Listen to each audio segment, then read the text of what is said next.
रुकिए, 1 लाख के नीचे जाएगा सोना। जी हाँ, 85,300 तक संभव बताया जा रहा है। गिरावट के ऐतिहासिक आंकड़े ये गवाही दे रहे हैं। तो क्या सोने का सुनहरा दौर खत्म हो गया?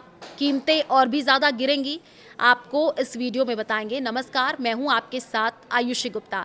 देखिए, हालिया गिरावट के बाद ये सवाल लगातार लोगों के मन में उठ रहा है कि सोना चांदी का भाव और भी ज्यादा गिर सकता है। तो आपको इस वीडियो में हम बताएंगे पिछले सालों के क्या रिकॉर्ड रहे हैं और किस तरीके से जो है अभी क्या आने वाले दिनों में दाम कम होंगे या बढ़ेंगे।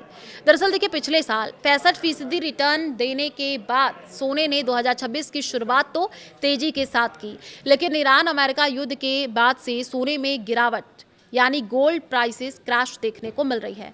जनवरी में सोने की कीमत रिकॉर्ड स्तर $5,602 तक पहुंच गई थी, लेकिन बाद में 3 महीनों में गिर करके $4,495 हो गई, जो टॉप से 20% की गिरावट को दर्शाती है।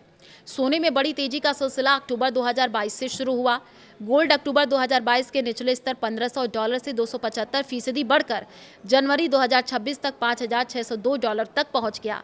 क्या सोने की कीमतें और गिर सकती हैं? इस सवाल का जवाब ऐतिहासिक आंकड़ों को देख करके लगाया जा सकता है, क्योंकि सोने में तेजी का ये सिलसिला नया नहीं है, ऐसा भी पहले हुआ है। आइए आपको गोल्ड के उस हिस्टोरिकल पैटर्न के बारे में बताते हैं जिसमें सोने ने तेजी के बाद जबरदस्त गिरावट दिखाई। इतिहास में कम से कम 3 बार सोने ने नए शिखर बनाए हैं और उसके बाद भारी गिरावट दर्ज की गई है।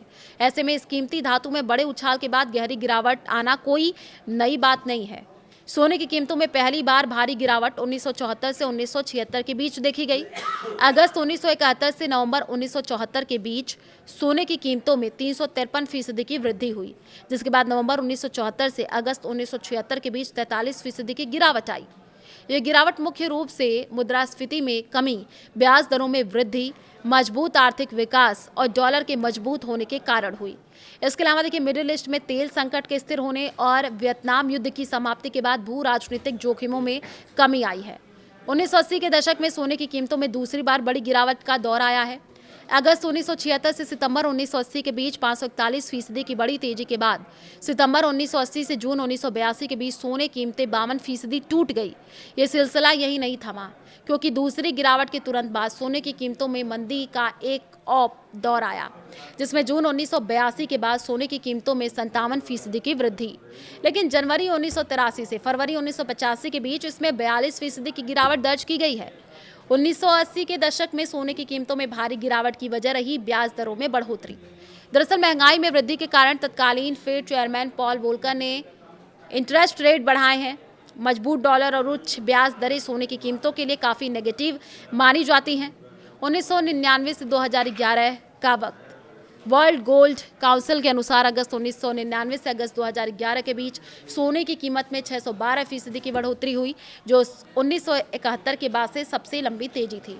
लेकिन इसके बाद अगस्त 2011 के अंत से दिसंबर 2015 तक इसमें 42% की गिरावट आई है।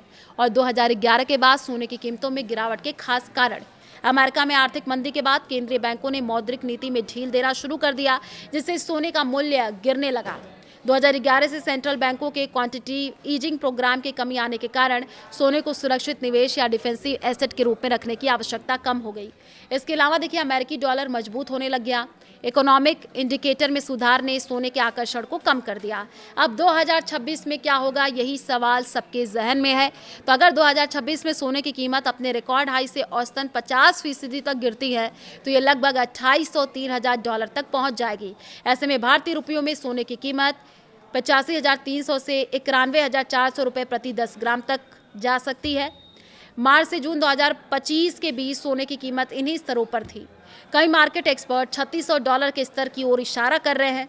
ईरान युद्ध शुरू होने के बाद से सोने को कई चुनौतियों का सामना करना पड़ा। तेल की ऊंची कीमतों ने न केवल अमेरिकी डॉलर को मजबूत कर रही हैं, बल्कि मुद्रास्फीति को भी बढ़ा रही हैं। ऐसे में हो सकता है कि अमेरिकी फेड ब्याज दरों में कटौती ना करे और सोने के लिए काफ़ी नेगेटिव होगा।